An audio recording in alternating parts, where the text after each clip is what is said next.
Hey guys, Josh with Budget Mechanic. Today we're going to be working on 2005 Nissan Frontier pickup. It's got a leaking radiator, so we're going to replace that. So let's go. So as I'm sure you're all aware, radiator sits right here in the front of the engine, and this one's leaking right here in this seam. So we just have to dig this thing out and put the new one back in. Just a side note, I know there's a lot of products out there that you can buy that claim to be radiator stop leaks or coolant stop leaks, and I'm sure some of them work sometimes, but the majority of the time, in my experience, those products aren't going to work, and they're just going to clog up something else in your cooling system and make a headache for you later. We are going to first take the engine cover off, the two 10mm bolts up here. I've already loosened them up. And then there's like a really strong, it's like a rubber fitting that you just have to pull up on, and it pops out. And then there's another one down here, which I don't even need to do. I'm just going to move it because I just need to access these two screws right here for this front hose cover. 10mm. I'm going to get rid of this air hose that's in my way to get to the fan cowling. And so I'm just going to pop it off at both ends.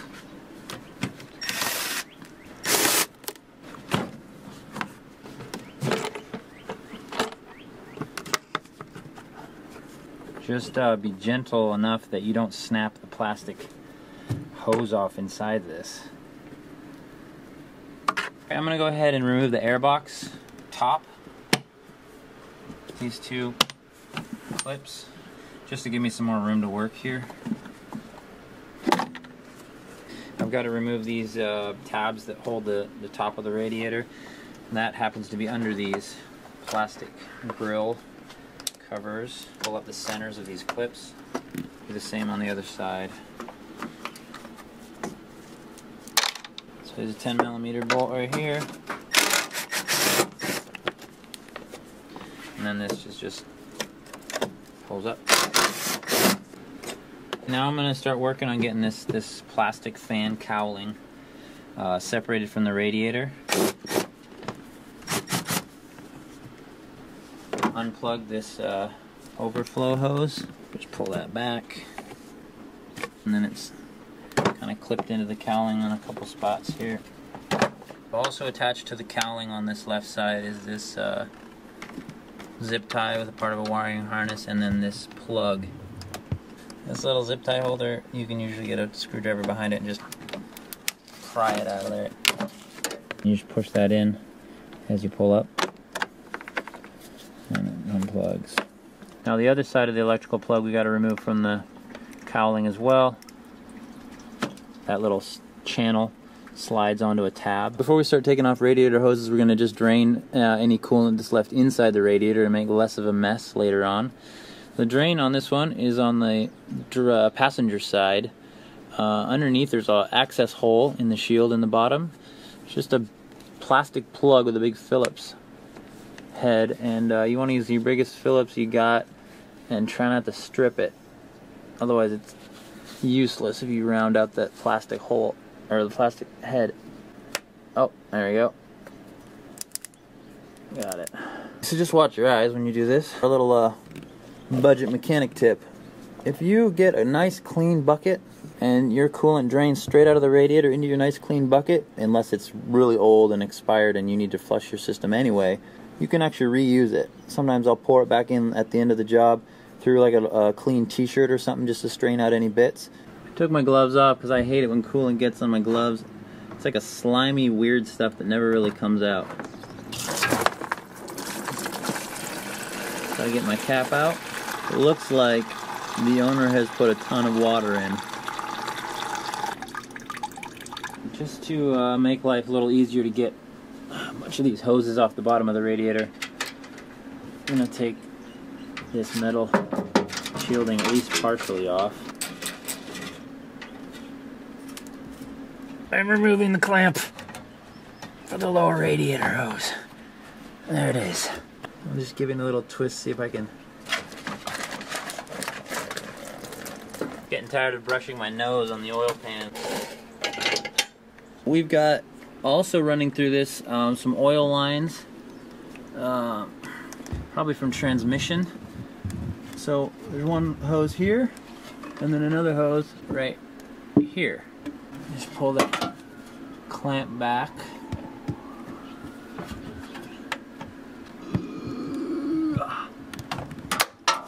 Now the other side.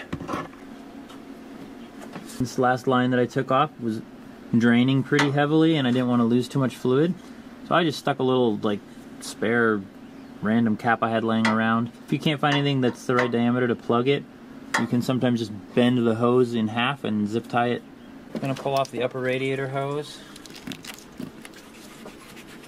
If you're lucky, you can get a pair of pliers around it and just kind of give it a little twist to kind of break that sticky seal.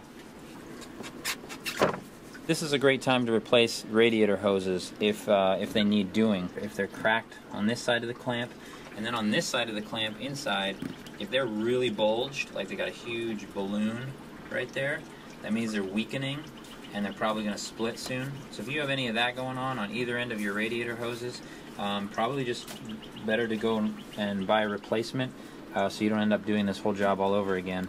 And potentially overheating. Also, you can check inside your hose if you got a ton of deposits, mineral deposits, or even engine oil. It's a good indicator of what's going on in your engine. This one looks pretty good. So to get these two things separated, the radiator and the condenser, you've got 2 bolts at the top, one in each corner.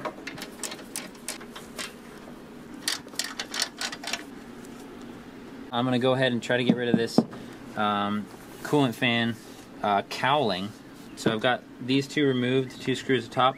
Now I've got to take the fan off. The base of the fan, there's 4 nuts holding it onto the water pump. 10 millimeter.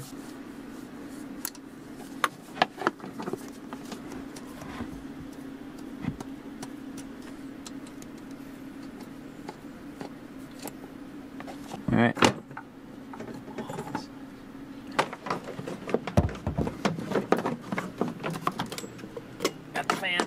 There is this little hose clipped into the plastic on that side. There's little hoses that hook in these notches. One's there, one's there. They just need to be pushed out before this will come up. Alright, now I'm going to remove the condenser fan itself, and then there's just 1 bolt on top, 10 millimeter, and then the rest are just clip fittings that just pops right out. Pop it out. Now we just have to free the radiator from these side brackets here. The easiest place to see the bolt is through the wheel well right here. You can reach it.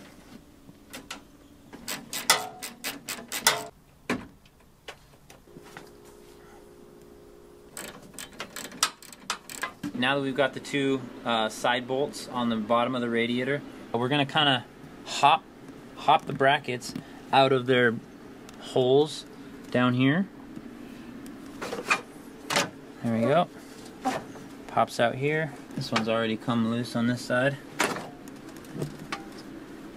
So you see how these rotate, and then it lets the radiator come out to the front.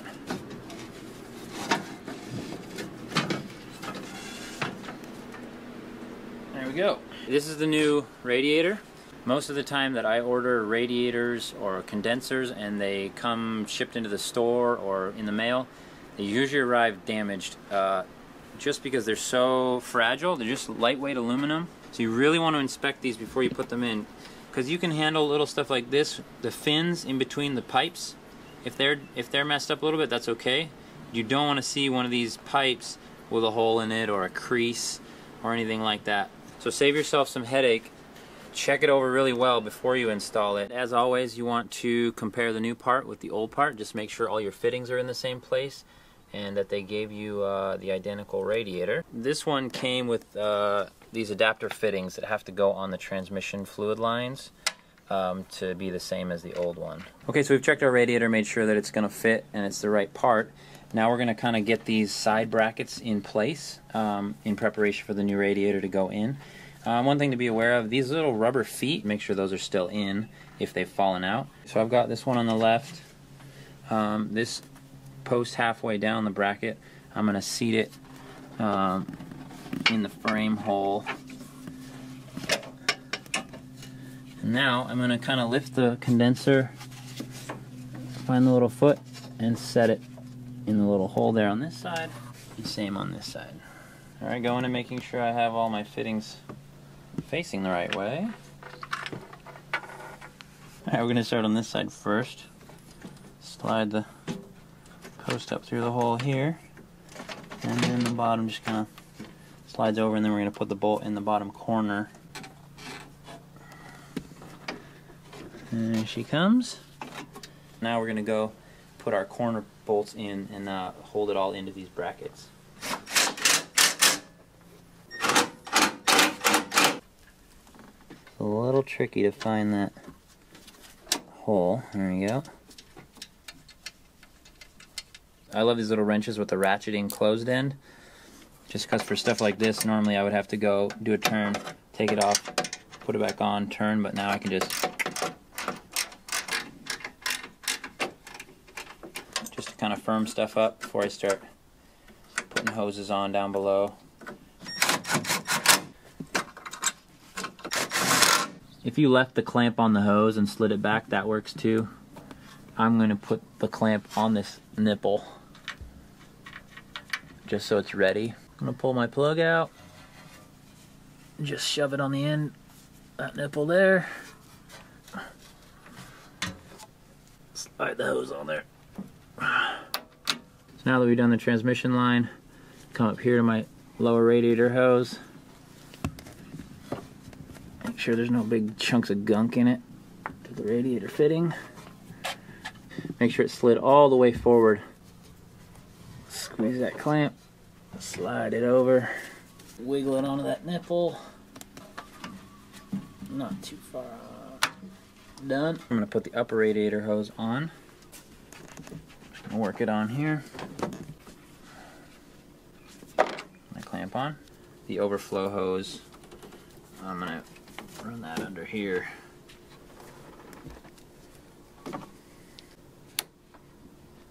This radiator did not come with a new cap. I'm going to take the old one and put it on.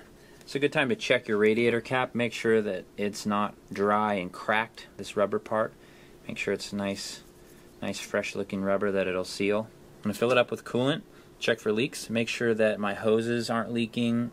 I'm going to make sure I didn't poke a hole in one of the lines in the radiator and see a leak and going to cause me to have to redo this. I'd rather do that now while the fans are all off and etc., etc. Just a word on coolant, as always, just double check what should be going in your vehicle. And also, when you're doing a job like this where we're only removing the radiator, which is only a part of the cooling system, you want to make sure you're putting in the same kind of coolant that's already in the system, because there are some combinations of coolant which will react badly to one another. This car can take the traditional green as well as like a Nissan Asian blue. So I had to look, and there's the green in it right now, so that's what I'm going to fill the radiator with.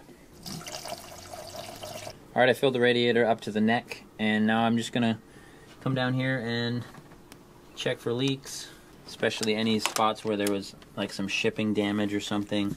Just going to make sure that they're not weeping. So obviously the most important place to check for leaks is going to be the bottom, because that's where it's going to run to. So I think we are safe. Next step, put your condenser fan back in.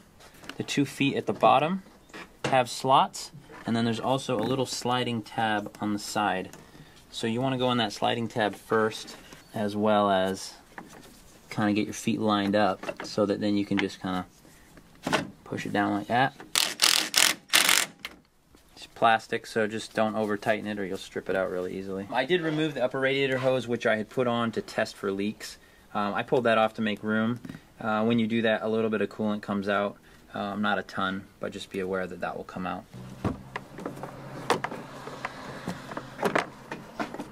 You just gotta kind of be gentle.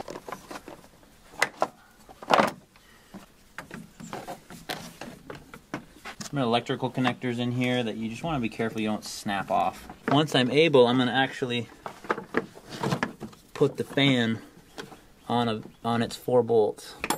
Okay, so I have the fan mounted and a couple bolts just finger tight on there. So now I can kind of fine tune this plastic piece. I'm aiming to get the 2 little feet on the bottom of this into their little holes. So this little foot goes inside that hole. Now we're down here, we're going to clip these transmission hoses back into their little spots on the cowling. One there, one there. And you recall there's this little plastic tab right here that this part of the plug for the fan slides on. So we're gonna try to slide that from the top down.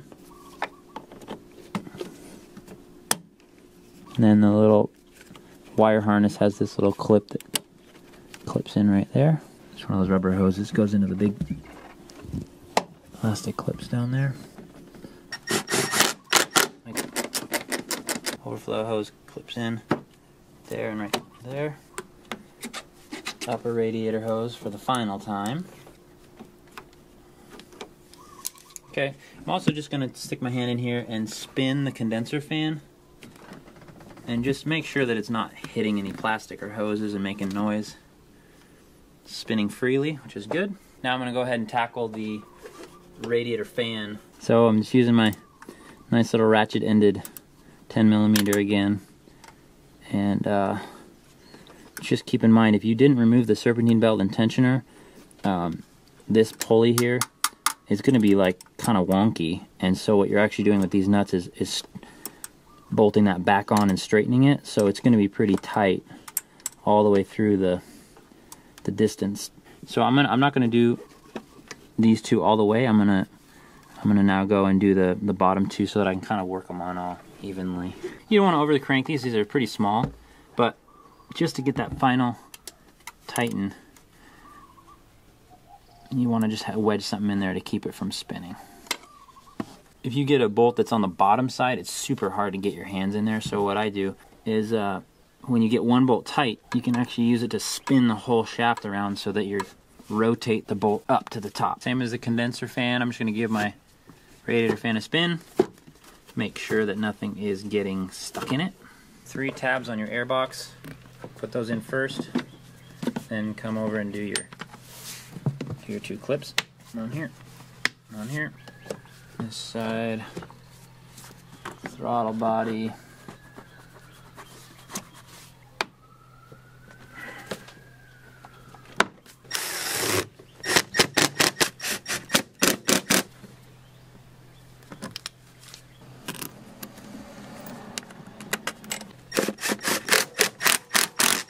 Keep in mind there's that really stiff rubber press fitting right under there. Put your little plastic